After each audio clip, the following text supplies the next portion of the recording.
Assalamualaikum warahmatullahi wabarakatuh. Perkenalkan, saya Kenny Jaya. Kali ini saya akan menjelaskan mengenai pemikiran fisiokrat. Pemikiran fisiokrat merupakan pemikiran yang muncul pada abad ke-18 di Prancis yang utamanya hadir untuk mengkritik pemikiran merkantilisme. Fisiokrat hadir untuk memberikan koreksi dan mencoba untuk menghubungkan teori ekonomi dengan konsep hukum alam. Inti dari pemikiran fisiokrat adalah sektor pertanian merupakan sektor utama yang menggerakkan perekonomian. Hal ini dilakukan dengan adanya hasil atau barang tani, pengenaan sewa tanah, dan pemungutan pajak terhadap pemilik lahan.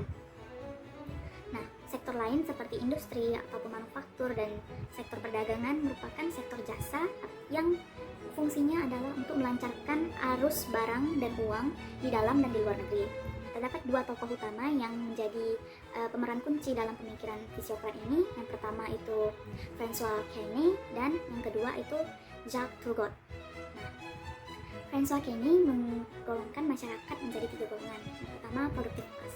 Productive class merupakan buruh tani ataupun pihak-pihak yang aktif terlibat dalam produksi hasil tani dan menghasilkan surplus perekonomian.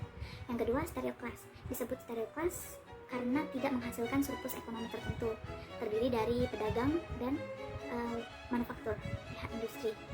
Yang ketiga ada propriety class.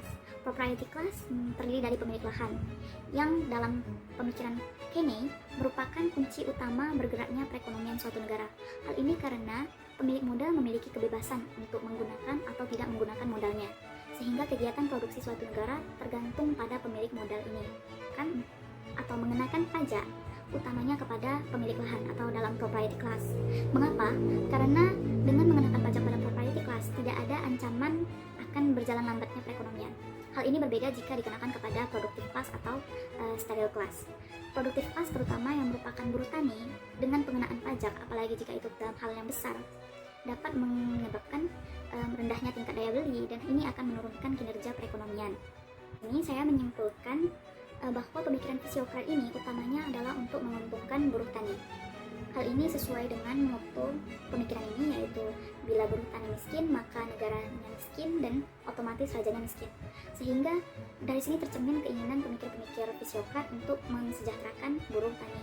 Hal ini terlebih didukung dengan kenyataan bahwa pemikiran ini muncul untuk mengkritik merkantilis, di mana pada saat merkantilisme sektor pertanian dalam negeri tidak begitu didukung karena negara terfokus kepada sektor perdagangan dan industri.